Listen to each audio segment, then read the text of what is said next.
তো গোবিন্দ প্রভু। আমার দুটো MA পাস করা ছেলে মা বুকে করে নিয়ে বড় বৌমা। নমস্কার বন্ধুরা, কেমন আছে সবাই? আশা করি সবাই ভালো আছে। আমি তন্ময় চ্যাটার্জি আবার একটি নতুন ভিডিও নিয়ে হাজির হয়ে গেলাম তোমাদের সামনে। তা বেশি দেরি না করে চলো ভিডিওটি শুরু করা যাক। আমি আমার এই তন্ময় _16 চ্যানেল থেকে সবাইকে স্বাগত জানাই। এই ভিডিওটি সম্পূর্ণ দেখার জন্য আপনাদের কাছে অনুরোধ রইল।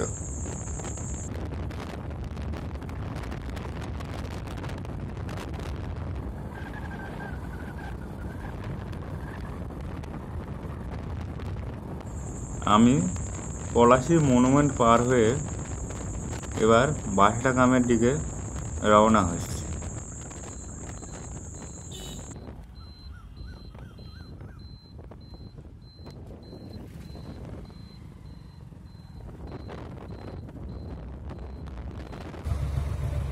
সুগার মিল লাগা আছে।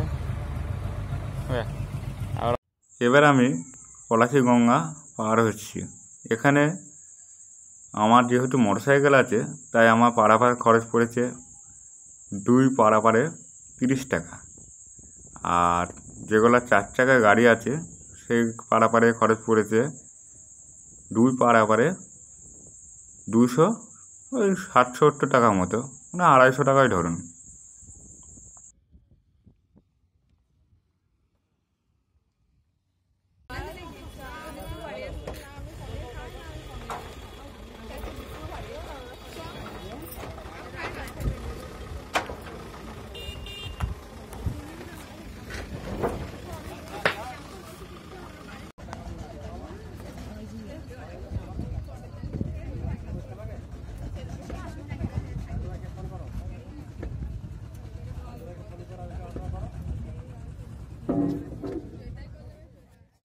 এবার আমি বাঁশড়া গ্রামের মূল মন্দিরে প্রবেশ করলাম।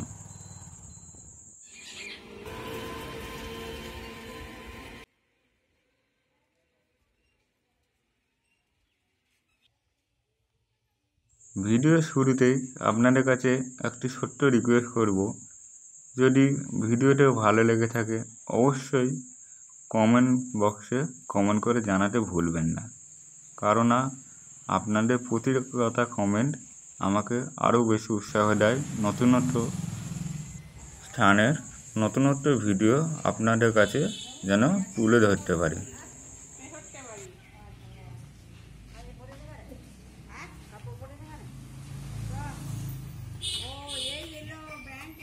বাগান পুকুর, আমাদের দুটো ছেলে মারা গেছে। এই দরজা খোলা থাকলে এত বড় সতীমা, এই গাছের সতীমা ঠাকুর, আর দুটো ছেলে ঘরের মধ্যে আছে, সিংহাসনে বসে আছে।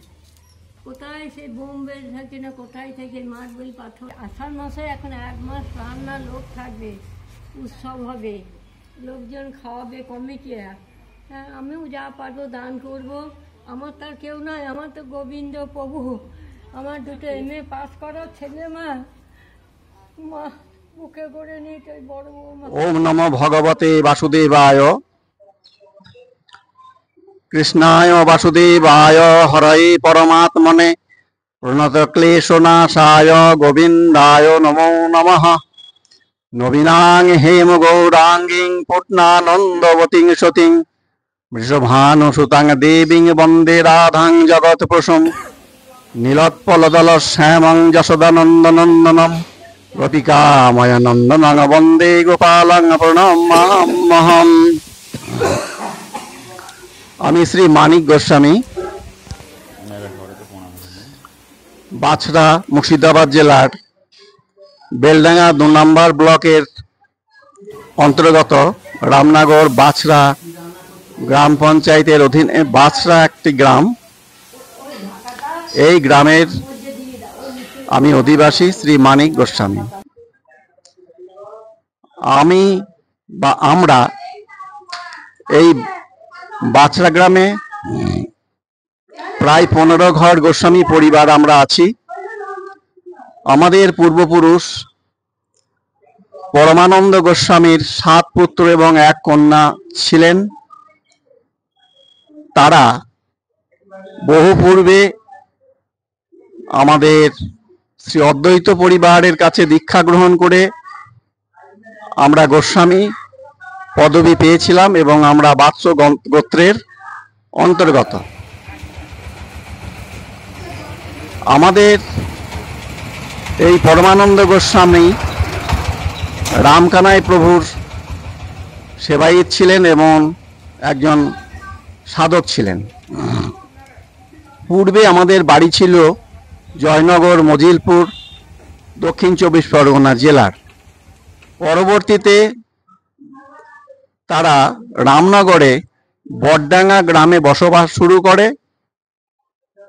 পরবর্তীতে তখন আমাদের বাদশা গ্রামের পূর্ব পারে ষষ্ঠীতলার নিচে ভাগীরথী গঙ্গা ছিল।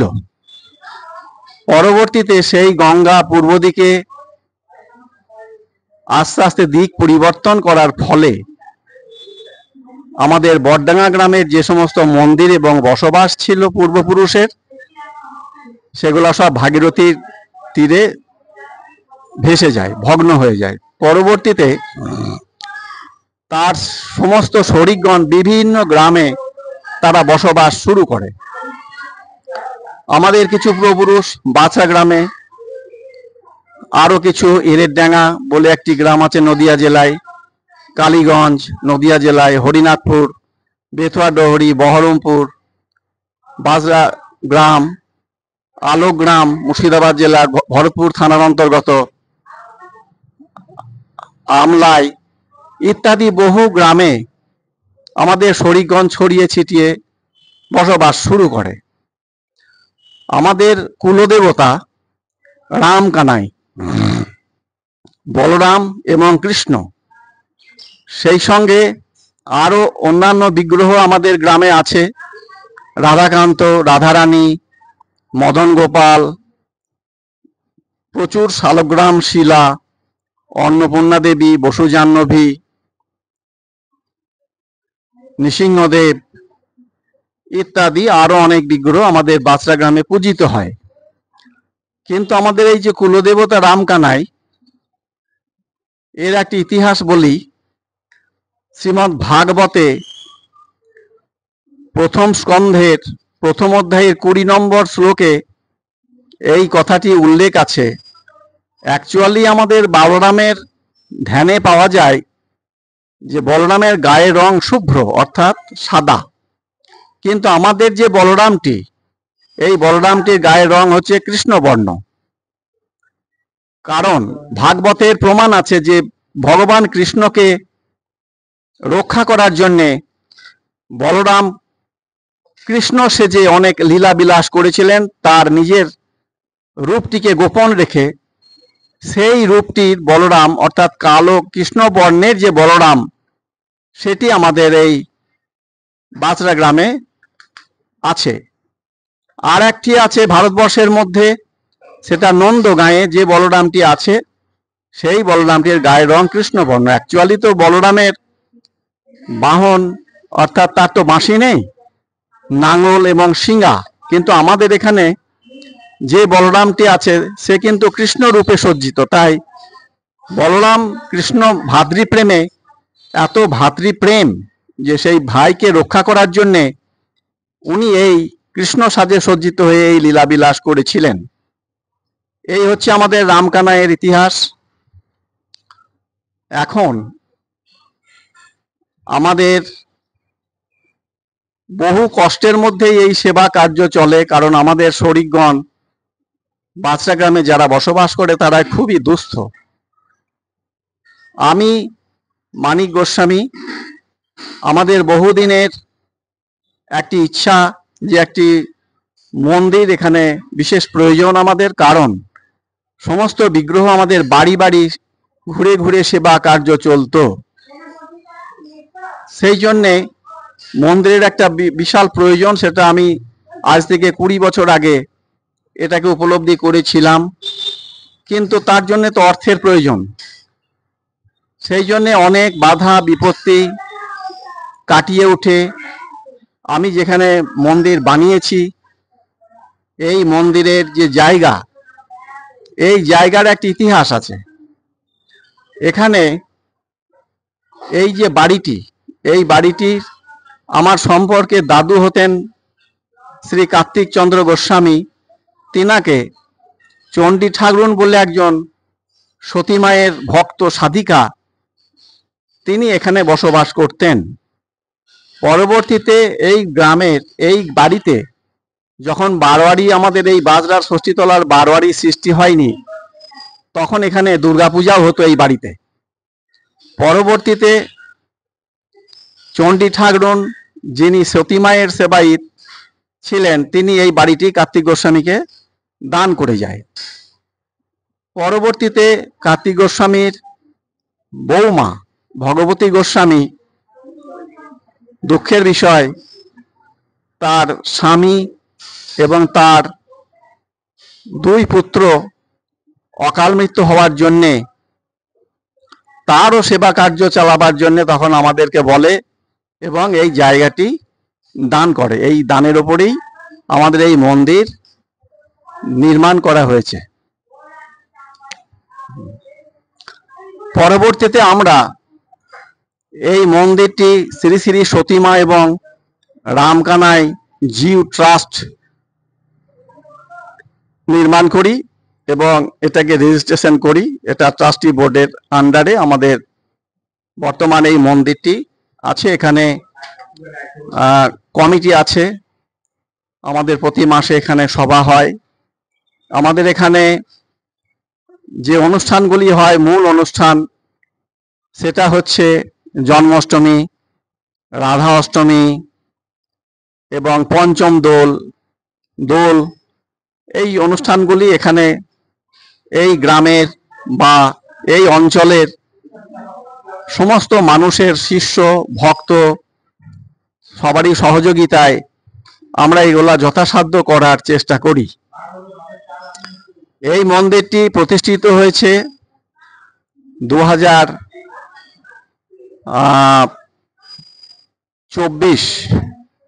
2025-এর 7ই ফেব্রুয়ারি, অর্থাৎ বাংলার 24শে মাঘ 1431 বঙ্গাব্দে।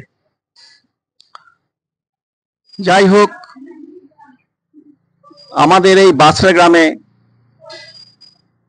আসার আমাদের যে লোকেশন, সেটা হচ্ছে বহরমপুর থেকে যদি ট্রেন পথে আসা যায় তাহলে আজিমগঞ্জ কাটোয়া এই ট্রেনে বাজাসো স্টেশনে নেমে আমাদের বাছড়া গ্রামে 12 কিলোমিটার বাসে বা টোটোতে বা অটোতে এখানে আসা যায়। আবার বহরমপুর থেকে গির্জার মোড় থেকে যে রামনগর ঘাট বাস ছাড়ে, সেই বাসে রামনগর ঘাট শেষ স্টপেজে নেমে মাত্র 2 কিলোমিটার টোটোতে এই বাছড়া গ্রামের এই মন্দিরে, রামকানাই মন্দিরে ষষ্ঠীতলায় বাছড়ায় আসা যায়। আবার লালগোলা রানাঘাট বা লালগোলা শিয়ালদহ যে আমাদের রেল লাইনটি আছে, সেই রেল লাইনে পলাশী স্টেশনে নেমে ওখান থেকে অটো বা টোটোতে রামনগর ফেরিঘাট, তেজনগর, ভায়া তেজনগর পলাশী মনুমেন্ট হয়ে ভাগীরথীর গঙ্গার ঘাটে এসে গঙ্গাটি পার হয়ে আবার টোটোতে করে 2 কিলোমিটার বাছড়া গ্রামে আসা যায়। এই হচ্ছে লোকেশন। যাই হোক, আমাদের আরো অনেক অর্থের প্রয়োজন, সবই দান ধ্যানের ওপরেই আমাদের এই মন্দির সৃষ্টি হয়েছে। অনেক পরিশ্রম এবং অনেক কিছু করে, অনেক কষ্টে, সমস্ত মানুষের সহযোগিতা, ভালোবাসা, ভক্তপ্রাণ মানুষদের সহযোগিতা এবং আশীর্বাদে এই মন্দিরটি নির্মাণ হয়েছে। মুক্ত হস্তে আপনারা সবাই দান করুন। আমাদের যে ইতিহাস, যে কৃষ্ণ বর্ণের যে বলরাম, এটা তো সব জায়গায় দেখা যায় না। তা যাই হোক, আমাদের আরো অনেক কাজ বাকি।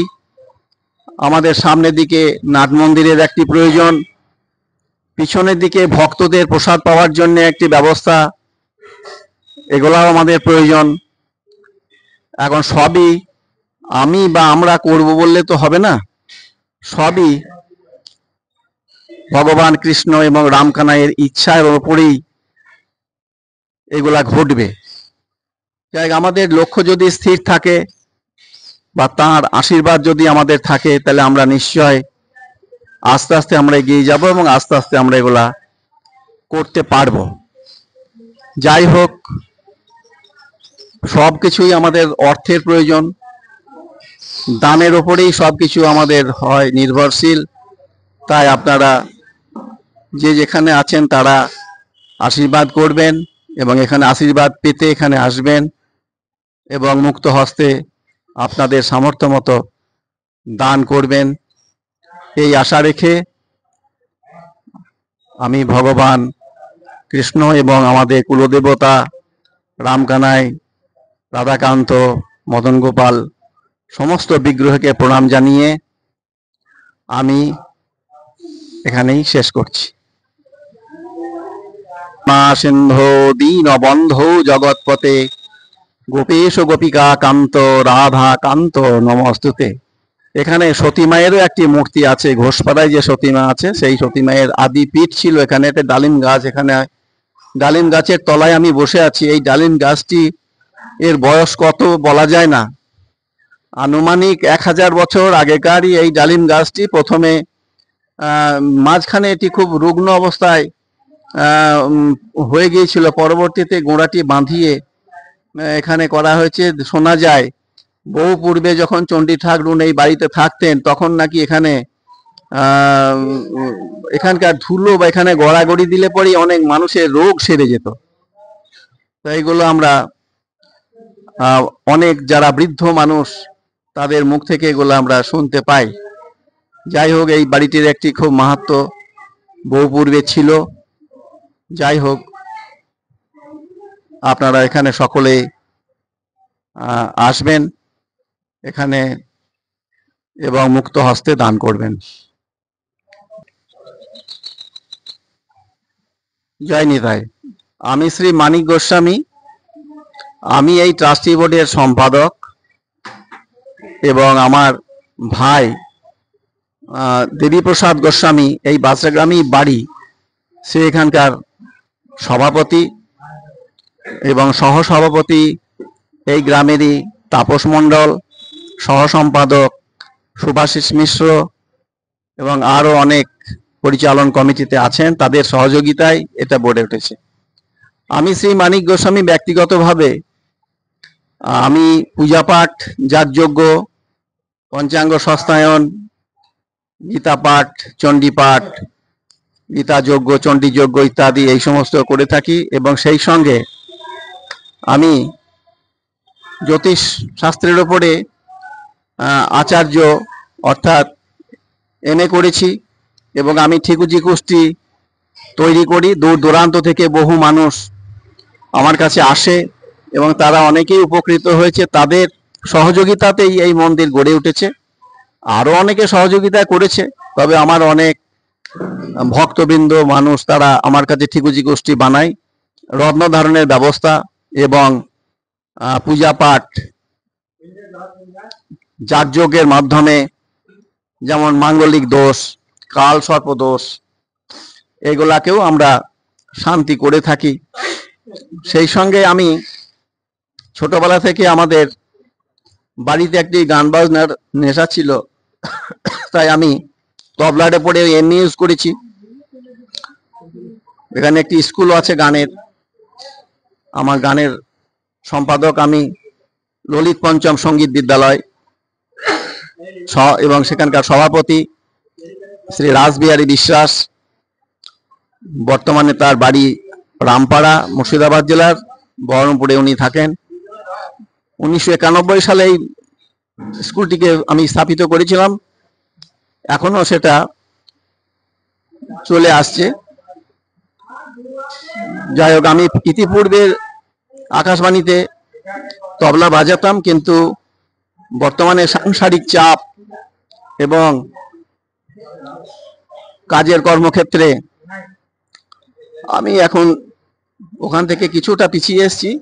এখন বর্তমানে আমি অ্যাস্ট্রোলজি করি এবং ঠিকুজি কুষ্টি লিখি এবং পূজাপাঠ যাগযজ্ঞ নিয়েই আমি থাকি।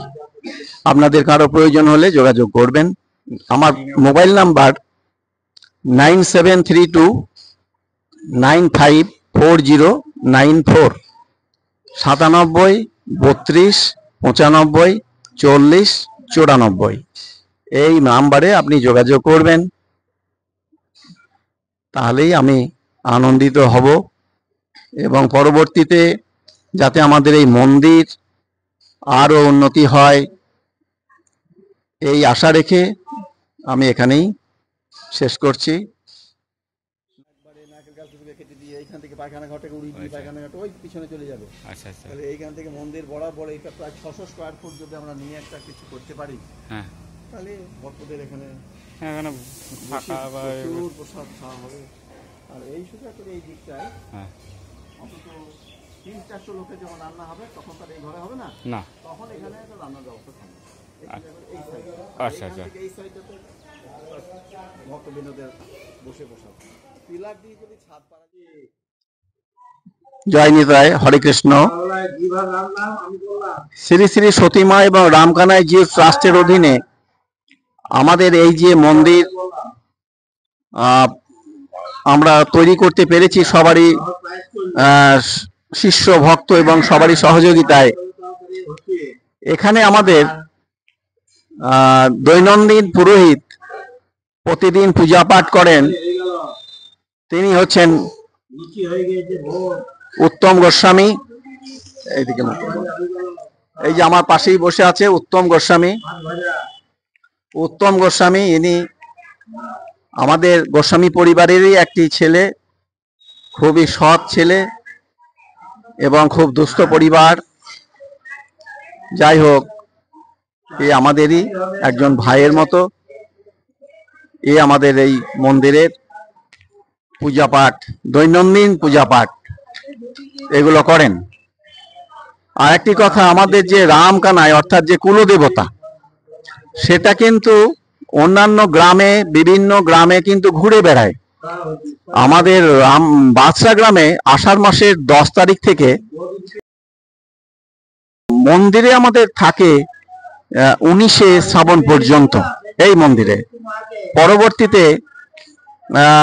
আমাদের এখানে আরেকজন শরিক আছে, সেই শরিকদের বাড়িতে যায়। পরবর্তী ভাদ্রের সংক্রান্তি পর্যন্ত এই বাদশা গ্রামে রামকানাই থাকেন। তারপরে রামকানাই এখান থেকে আবার অন্য গ্রামে শরিকদের কাছে চলে যায়।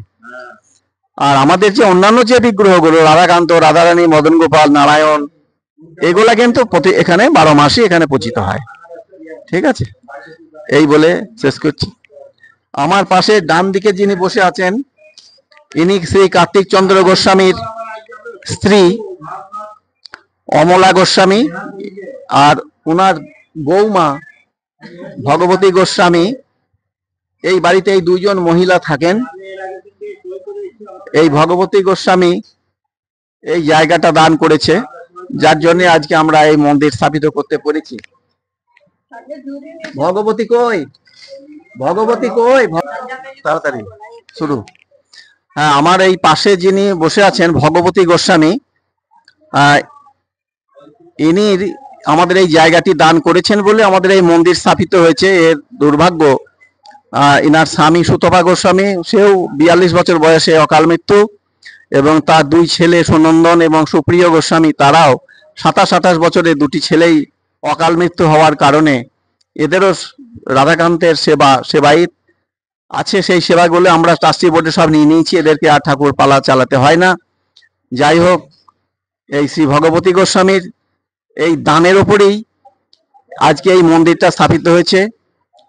আমরা এবং আপনারা সবাই এই যে সুতপা গোস্বামী এবং সুনন্দন গোস্বামী, সুপ্রিয় গোস্বামী, এদের যাতে আত্মার শান্তি হয় সেই কামনা রেখে আপনারা সকলেই আশীর্বাদ করুন যে তাদের আত্মার যাতে শান্তি কামনা হয় এবং আমাদের এই মন্দির যাতে সুষ্ঠুভাবে চলতে থাকে। সেই সঙ্গে এই ভগবতী গোস্বামীকে আমরা ব্যক্তিগতভাবে একে ধন্যবাদ জানাই, যার জৌলতে আজকে এই মন্দির করতে পেরেছি। হয়ে গেছে। আমার নাম দেবীপ্রসাদ গোস্বামী।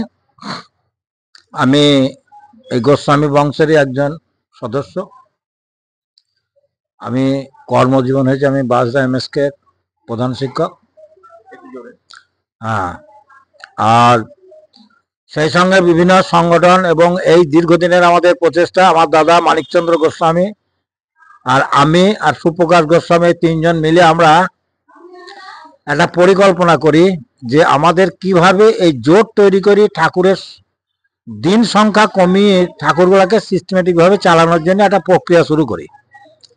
সেই প্রক্রিয়া শুরু করার, এই মন্দির তৈরি করার আগেই আমরা এটা শুরু করেছিলাম। কারো 4 মাস ছিল, 2 মাস হয়েছে, কারো 3 মাস ছিল, 1 মাস হয়েছে। এইভাবে সব ঠাকুরগুলোকে একত্রিত করে আমরা একটা জোট গঠন করেছিলাম। সেই জোটের সুফল স্বরূপ এই মন্দির বর্তমানে আমাদের দুর্বার গতিতে এগিয়ে চলছে। রান্না বান্নার সমস্ত কিছু পরিকাঠামো কমপ্লিট, কেবলমাত্র আমাদের ভোজনের মানে কি লাট মন্দির এবং ভোজনালয়ের একটু অসুবিধা আছে। তাছাড়া ভোগঘর সম্পূর্ণ তৈরি, জিনিসপত্র সম্পূর্ণ তৈরি। মন্দিরের পূজা পাঠ চলছে সমানভাবেই। সামনে জন্মাষ্টমী, রাধাষ্টমী, তারপরে হচ্ছে দোল উৎসব, এগুলো আমাদের অনুষ্ঠানের মধ্যে আসবে। সর্বথেকে বৃহৎ যে অনুষ্ঠানটা সেটা হচ্ছে আমাদের ওই দোল উৎসব। ওই সময় আমাদের চাঁচর, তারপরে ওই পরিক্রমা, গ্রাম পরিক্রমা দিয়ে তারপরে ওই আসার পর দোল মঞ্চে ঠাকুর দুলবে, দিয়ে আমাদের পরিসমাপ্তি ঘটবে। এইভাবেই আমরা পর্যায়ক্রমে যাতে চালিয়ে যাই, তার জন্য আপনাদের কাছে, সকলের কাছে আমরা কামনা চাইছি যে এটাকে আমরা সুষ্ঠুভাবে পরিচালন করতে পারি এবং ট্রাস্টি বোর্ড যাতে হয় এবং জনগণের সেবায় যাতে ব্যবহৃত করা যায়। তাছাড়া আমাদের একটা পরবর্তী পরিকল্পনা আছে যে দুস্থ মেধাবী ছাত্রদের আমরা যদি কিছু বৃত্তি প্রদান করতে পারি, সেটারও আমাদের একটা লক্ষ্য আছে। তাছাড়া যে যে সমস্ত এই মন্দিরের সেবার মাধ্যমে আমরা যাতে কিছু উপকৃত করতে পারি, সাধারণ জনসাধারণের সেবায় লাগে, সেটাই আমরা দৃষ্টি নিবদ্ধ করব। এই বলে আমি আমার সংক্ষিপ্ত বক্তব্য শেষ করছি।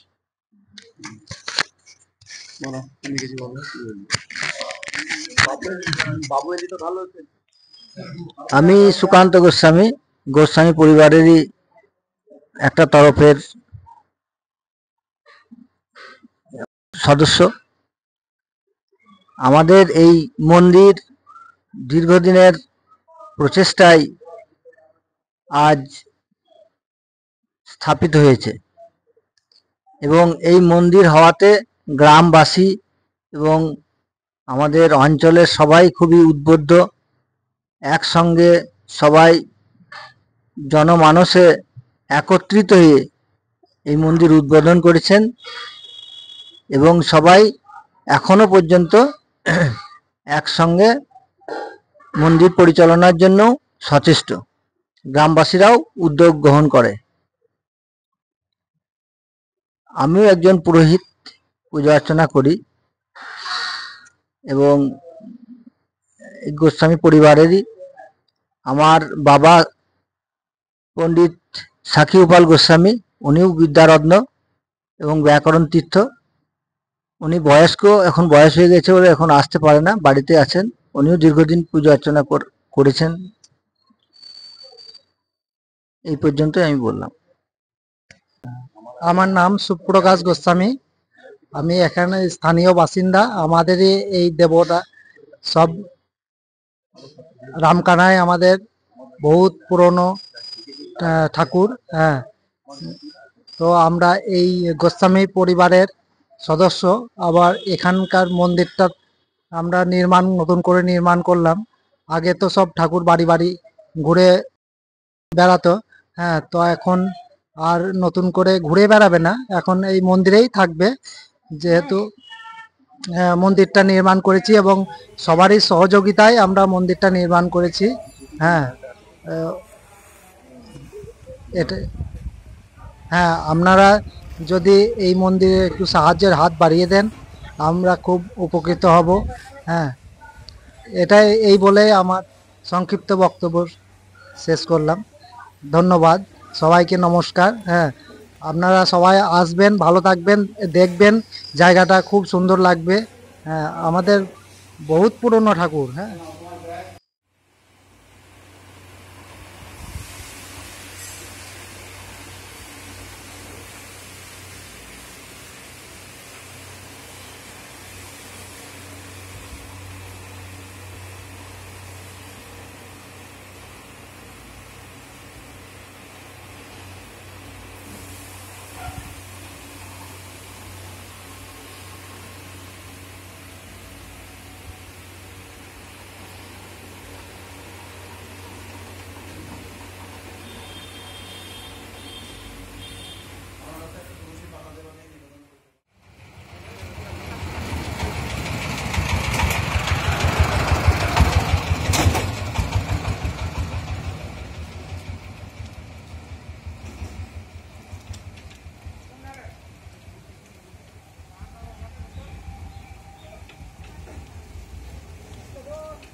জায়গাটা একবারে মুছে নেবা,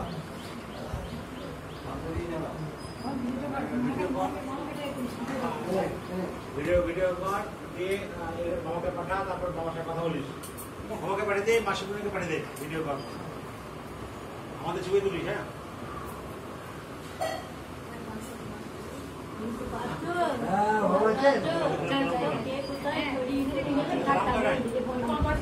খুব ভালো লাগছে এই রামকানাই তো সামনে দক্ষিণের মদন হ্যাঁ